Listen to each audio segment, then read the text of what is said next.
8వ అధ్యాయము, John 8 chapter, యోహాను సువార్త 8వ అధ్యాయము. ఇక ఉదయకాలం ముందు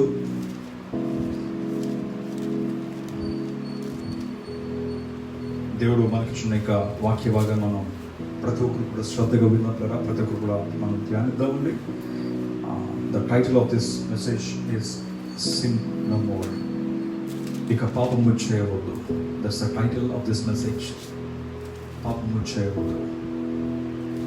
ఇక 8th చాప్టర్లోని మనం ఒక సందర్భాన్ని చూస్తామా. ఇక్కడ ఒక స్త్రీ వ్యభిచారంలో పట్టబడుతుంది. పట్టబడినప్పుడు ఆ యొక్క ప్రజలందరూ కూడా ఆ యొక్క స్త్రీని ప్రభు దగ్గర తీసుకొచ్చి రాళ్లతో కొట్టి చంపాలి అని ధర్మశాస్త్రం రాయబడింది. కాబట్టి ఈ యొక్క స్త్రీ పాపం చేస్తున్న యొక్క స్త్రీ కాబట్టి ఈమెను రాళ్లతో కొట్టి చంపుదామని ఆ యొక్క ప్రజలందరూ కూడా ప్రభుతో ఉన్నప్పుడు ప్రభు ఒక మాట చెప్తారు. ఏమనంటే,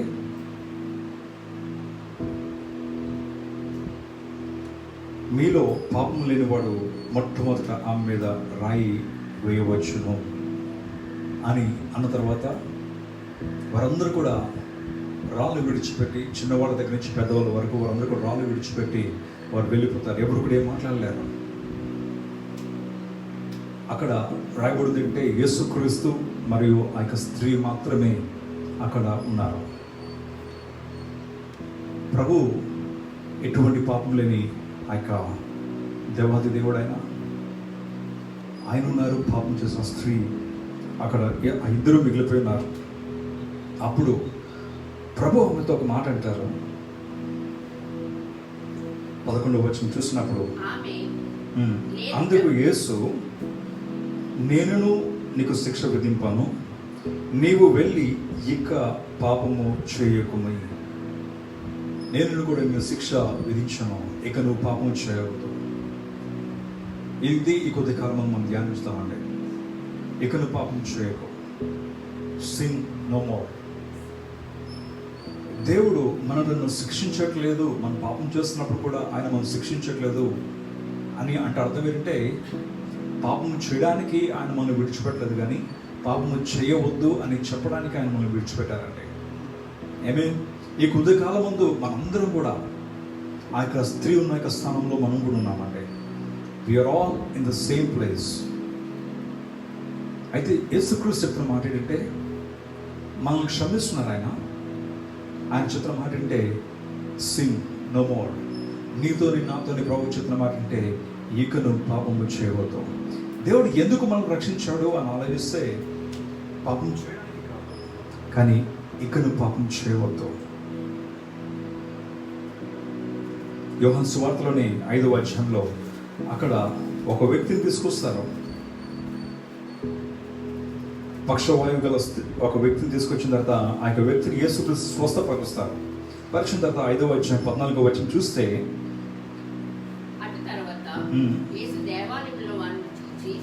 ఇదిగో స్వస్థత నొందితివి, మరి ఎక్కువ కీడు నీకు కలగకుండానట్లు ఇకను పాపము చేయకుమని చెప్పగా, వాడు వెళ్ళి తన స్వస్థపరిచిన వాడు యేసు అని యూదులకు తెలియజెప్పాను. అక్కడ ప్రభు చెప్పిన మాట అంటే, ఇదిగో స్వస్థత నొందితివి, మరి ఎక్కువ కీడు నీకు కలగకుండానట్లు ఇకను పాపము చేయవద్దు. God heal us.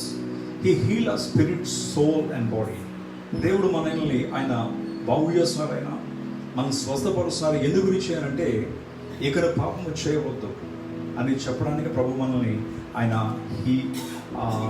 ఎలాగంటే ఆయన మనకు అవకాశం ఇస్తున్నారు. ఆయన మనకి జీవితాన్ని ఆయన స్పేర్ చేస్తున్నారు. ఆయన God is sparing our lifes. ఎందుకు గురించి అంటే నువ్వు పాపం చేయవద్దు అని చెప్పడానికి.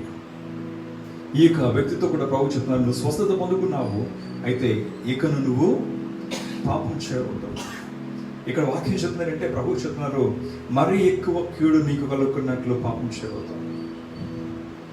ఒకసారి దేవుని యొక్క ప్రేమ రుచి చూసిన తర్వాత, ఒకసారి రక్షణను రుచి చూసిన తర్వాత, ఒకసారి ఆయన యొక్క శక్తి మనం రుచి చూసిన తర్వాత పాపం చేస్తున్నామంటే దేని వాక్యంలో ఉంది, మరీ ఎక్కువ కీడు కలగకుండానట్లు.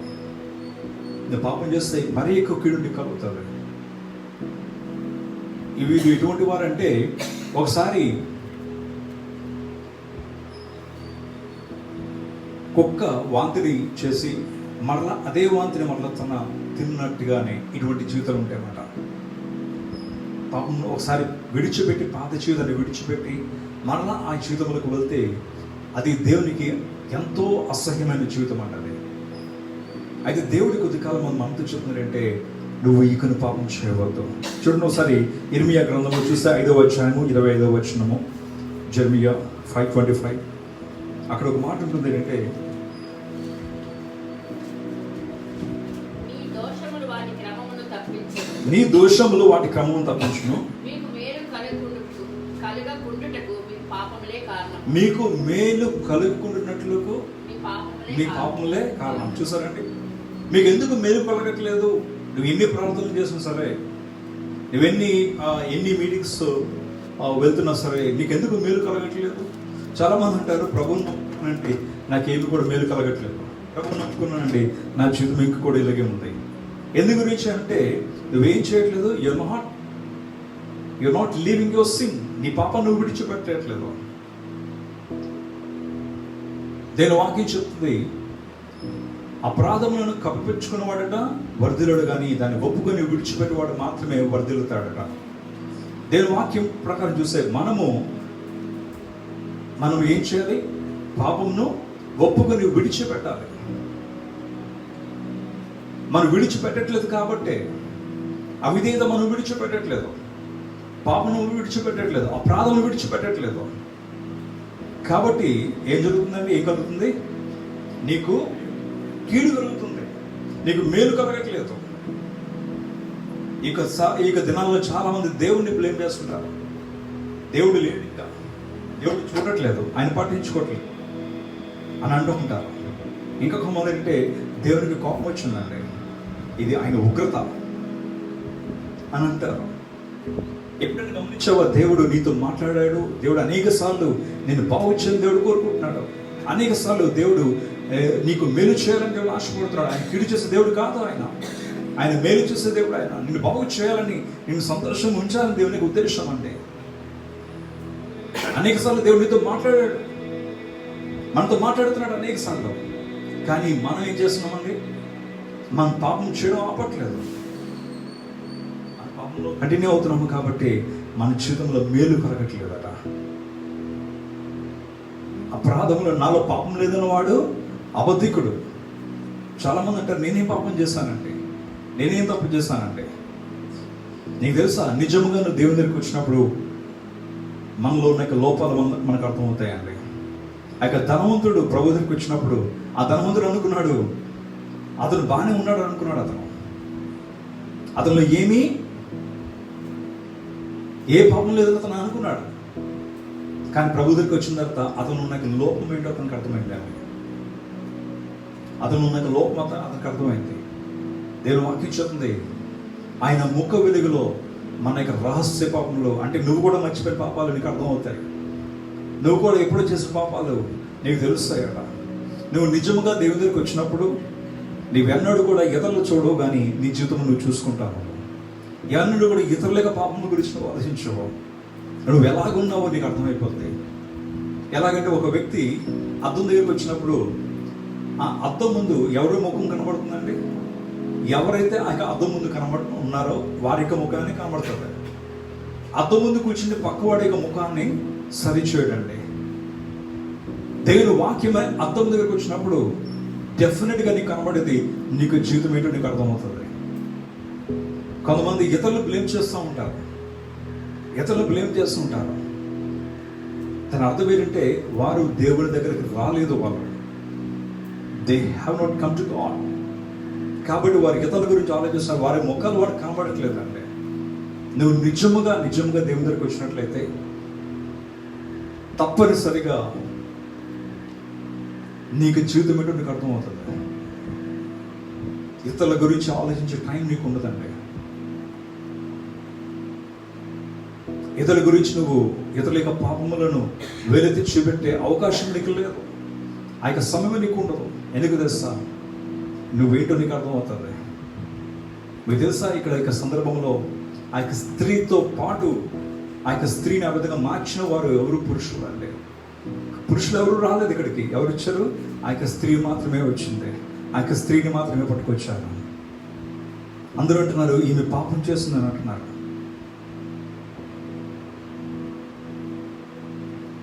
దేవుడు అన్నారు మీలో పాపం లేదని వాడు మొదట రాయేయండి అన్నారు కదా. దేవుడు మనకు ప్రతి పాపము కూడా ఆయన కడిగి వేయాలని ఆశపడుతున్నారండి.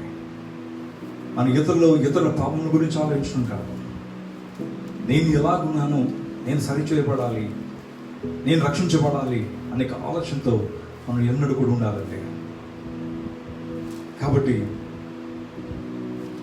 దేవుడు కోరుకుంటుంది మనం పరిశుద్ధంగా ఉండాలి. ఆయన ఈ లోకానికి రావడానికి కారణమే అదండి.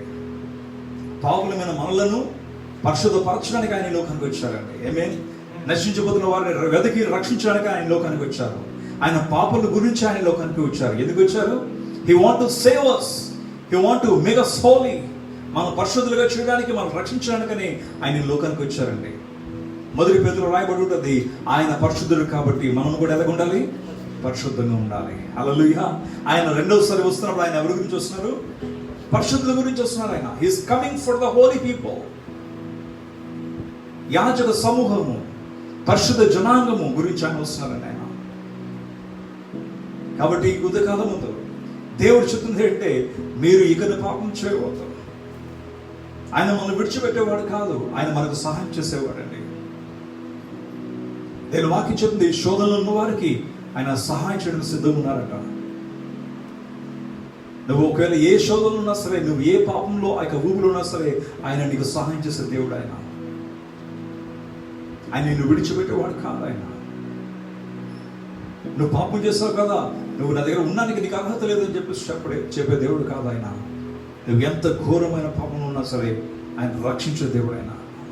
ఏమే సమయం లేదు ప్లారా, సమయం చాలా సంకుచితంగా ఉంది, చాలా తక్కువ సమయంలో ఉంది.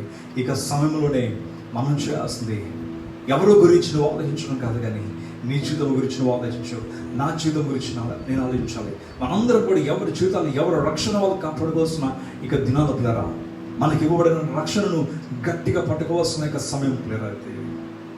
కాబట్టి ఆయన వస్తున్నప్పుడు పరిశుద్ధుల గురించి వస్తున్నారు ఆయన. అయితే మనము పరిశుద్ధులుగా ఉండాలి అంటే మనం ఎలాగ పరిశుద్ధులుగా తీర్చబడతాం? How we become holy. దేవునికి వ్యతిరేకంగా, దేవునికి వేరేగా ఉండి మనం ఏది కూడా చేయలేమండి.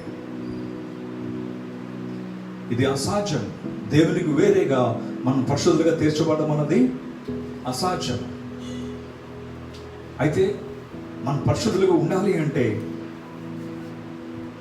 మన పరిశుద్ధులుగా మార్చబడాలి అంటే మొదటిగా మనకి ఉండాల్సింది ఎలాగ పరిశుద్ధంగా తీర్చబడతామో అని ఆలోచిస్తే ఆయన యొక్క పరిశుద్ధమైన రక్తము ద్వారా మాత్రమే మనం పరిశుద్ధులుగా తీర్చబడతామండి. ఆయన యొక్క precious blood, his holy blood will make us holy. ఆయన యొక్క పరిశుద్ధమైన రక్తము మనల్ని ఏం చేస్తుంది? పరిశుద్ధులుగా మారుస్తుంది. హెబ్రీ రాసిన పత్రికలో ఉంటుందన్నమాట 9వ అధ్యాయము, Hebrews 9th chapter 13th verse.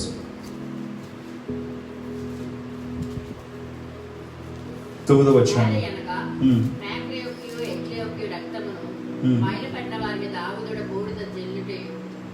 శరీర శుద్ధి కలిగినట్లు వారిని పరిశుద్ధ పరిచిన ఎడల నిత్యుడు ఆత్మ ద్వారా తన్ను తాను దేవునికి నిర్దోషినిగా అర్పించుకున్న క్రీస్తు యొక్క రక్తము నిర్జీవ క్రియలను విడిచి జీవం గల దేవుని సేవించుటకు మీ మనస్సాక్షిని ఎంతో ఎక్కువగా శుద్ధి చేయును.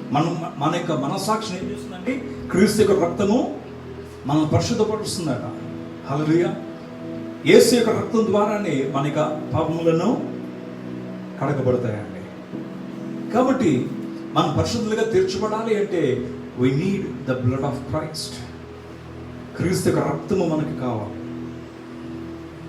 ఆయన నమ్ముకొని ఆయన దగ్గరకు వచ్చి నువ్వు ఎప్పుడైతే నువ్వు కన్ఫెస్ చేస్తావో ఆయన తప్పకుండా మన ప్రతి పాపమును కూడాను ఆయన తన రక్తంతో ఆయన కడిగి వేస్తానని ఆయన వాగ్దానం చేశారండి. He promised చూడండి 1 యోహాను 1:9 చూస్తే మన 1 John 1:9 మన పాపములను మనం ఒప్పుకొనిన ఎడల మన పాపములను మనం ఒప్పుకునే ఎడల ఆయన నమ్మదగిన వాడును నీతిమంతుడు గనుక ఆయన మన పాపములను క్షమించి సమస్త దుర్నీతి నుండి మనల్ని పవిత్రులుగా చేయును. There is a condition. నువ్వు చర్చికి వెళ్తే నీ పాపాలు కడగబడతాయి కాదు. నువ్వు పాటలు పాడితే లేకపోతే ఇంకోటి చేస్తే పాపాలు కడగబడతాయి కాదు. మనం ఏం చేయాలి? ఒప్పుకోవాలట, మన పాపాలు ఒప్పుకోవాలట. You have to confess our sins before God. ఎప్పుడైతే పాపాలు ఒప్పుకుంటామో అప్పుడు ఆయన మనకు ప్రతి పాపాన్ని కూడా ఏం చేస్తారైనా కడిగి వేస్తారైనా. హల్లెలూయా. ఈ కొద్దికాలం ముందు నీ పాపాన్ని ఒప్పుకుంటున్నావా? నువ్వు దాన్ని కప్పు పెట్టుకుంటున్నావా? నువ్వు అనుకుంటున్నావా నాలో ఏ పాపం లేదని అనుకుంటున్నావా? నేను మంచి వ్యక్తినే, నేనేం తప్పు చేశాను నువ్వు అనుకుంటున్నావా? అలాగ అనుకున్నావంటే నువ్వు ప్రమాదకరమైన స్థితిలో ఉన్నావు. లేదా ఇతరుల గురించి నువ్వు ఆలోచిస్తున్నావా? వాళ్ళు తప్పులు చేశారు, వీళ్ళు తప్పు చేశారు, వీళ్ళు పాపం చేశారు, వాళ్ళు ఎలా జీవిస్తున్నారు, వీళ్ళు ఎలా జీవిస్తున్నారు. ఈ రోజుల్లో ఇది చాలా ఎక్కువైపోయిందండి. ఇతరులను నిందించడం ఎక్కువైపోయింది. వారికి జీవితాలు సరి చేసుకోవడం తక్కువ అయిపోయింది. ఇతరుల గురించి నువ్వు ఆలోచిస్తున్నావేమో, నువ్వు ప్రమాదకరమైన స్థితిలో ఉన్నావు. ప్రియ బిడ్డ, మనము మనకు జీవితం సరి చేసుకోవాలంటే మన పాపాలను మనం ఒప్పుకోవాలి. మనం క్షమించబడాలి, మనం పరిశుద్ధంగా తీర్చబడాలి అంటే నీ పాపం నువ్వు ఒప్పుకోవాలి దేవుని ముందు. ఎవరో గురించి నువ్వు ఆలోచించుక. కొంతమంది అంటారు మా బిడ్డల వల్ల మేము దేవునిలో లేకపోతున్నామండి. కొంతమంది అంటారు నా భర్త వల్ల నేను దేవునిలో లేకపోతున్నానండి, నా భార్య వల్ల నేను దేవునిలో లేకపోతున్నానండి, స్నేహితులను బట్టి నేను దేవునిలోకి నేను రాలేకపోతున్నానండి.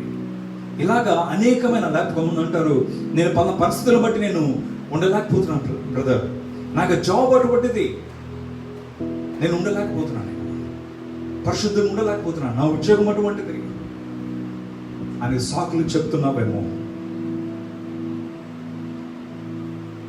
సాకులు చెప్పేవారు దేవునికి అవసరం లేదండి. ఆయన వచ్చినప్పుడు ఎవరు కూడా సాకులు చెప్పలేరు. ఆయన సహాయం చేయడం సిద్ధంగా ఉన్నారు. నువ్వు అడగాలి, దేవుడిని అడగాలి, కన్ఫెస్ చేయాలి. Lord I confess my since అని నిజముగా ప్రభు దగ్గరికి వచ్చి నీ యొక్క జీవితమును నువ్వు నీ ప్రతి ఒక్క పాపమును కూడా రహస్య పాపాలను కూడా నువ్వు ఎప్పుడు ఆయన దగ్గర ఒప్పుకున్నావు.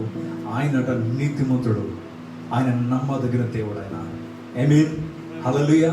ఆయన తప్పనిసరిగా ఆయన మనల్ని క్షమించేవాడు. ఆయన మనల్ని పరిశుద్ధపరుస్తాడు. ఆయన ఎలాగంటే తన రక్తము ద్వారా, మామూలు రక్తము కాదండి, ఇది పరిశుద్ధమైన రక్తము, నిర్దోషి అయిన రక్తము ద్వారా మనల్ని ఆయన ఏం చేస్తారైనా మన ప్రతి పాపమును కూడా ఆయన కడిగి వేసేస్తారండి ఆయన. హల్లెలూయా. అప్పుడు మనం పరిశుద్ధంగా తీర్చబడతామండి. ఎలాగ పరిశుద్ధంగా తీర్చబడతావో తెలుసా? మళ్ళీ చెప్తున్నాను, నీ పాపమును నువ్వు ప్రభు దగ్గర నిజముగా యథార్థముగా ఒప్పుకున్నట్లయితే ఆయన నీ ప్రతి పాపమును కూడా తన రక్తం ద్వారా ఆయన కడిగి వేస్తారాయన. అప్పుడు నువ్వు పరిశుద్ధంగా తీర్చబడతావు. హల్లెలూయా.